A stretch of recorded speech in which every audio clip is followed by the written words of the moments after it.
L'as-tu vu? RCF Bordeaux. On revient sur notre histoire locale. Stéphane Binot, cofondateur du musée de l'histoire maritime de Bordeaux.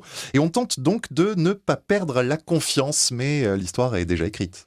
Oui, c'est une histoire assez bizarre, puisqu'en fait, la Confiance est un très joli nom, mais enfin, un nom pour un navire qui va chavirer le jour de son lancement. C'est quand même un peu particulier. Alors, il faut imaginer que nous sommes à Bordeaux, donc fin du XVIIIe siècle. Bordeaux, qui est déjà considéré comme le premier port européen pour la construction navale, ce que beaucoup de gens oublient ou ne savent pas. Et donc, on va se retrouver autour de la cale du chantier naval, donc des chantiers navals Guibert, qui vont donc lancer un 3-mâts corsaire, qui s'appelle donc la Confiance, qui a été commandé quelques mois avant par l'armateur bordelais Jacques Comte, qui lui-même donc a destiné ce bateau à Surcouf. Parce que c'est amusant de savoir que Surcouf, comme notre homologue corsaire bordelais Pérou, donc avait comme armateur un bordelais, le Jacques Comte, et faisait fabriquer et construire ses bateaux à Bordeaux. Oui. Voilà.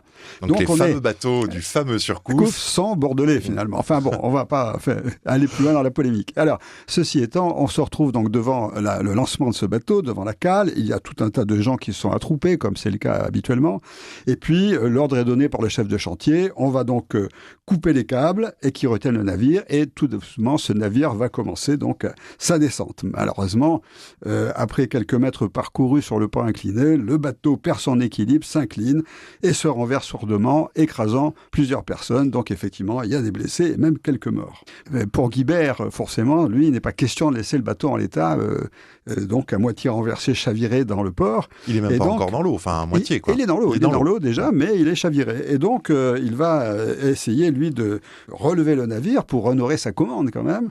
Et il va, après plusieurs tentatives, et après avoir fait appel à d'autres chantiers bordelais, à la rescousse, il va être obligé de se rendre compte qu'il n'y arrive pas. Et ils vont être réduits à accepter, alors là c'est horrible pour eux, l'offre d'un certain sage qui est installé à La Rochelle et qui se propose d'effectuer ce relevage pour une petite somme de 6 000 livres, ce qui n'est pas rien. Alors c'est une humiliation bien évidemment pour les Bordelais, et la chronique dit qu'a priori il faisait des vœux pour que cet étranger échoue. Voilà. Mais non, il va réussir son coup. L'opération va s'achever de matière parfaite puisque quelques mois après, bien évidemment, le navire est livré à son armateur. Oui. Voilà. Donc, et il flottait.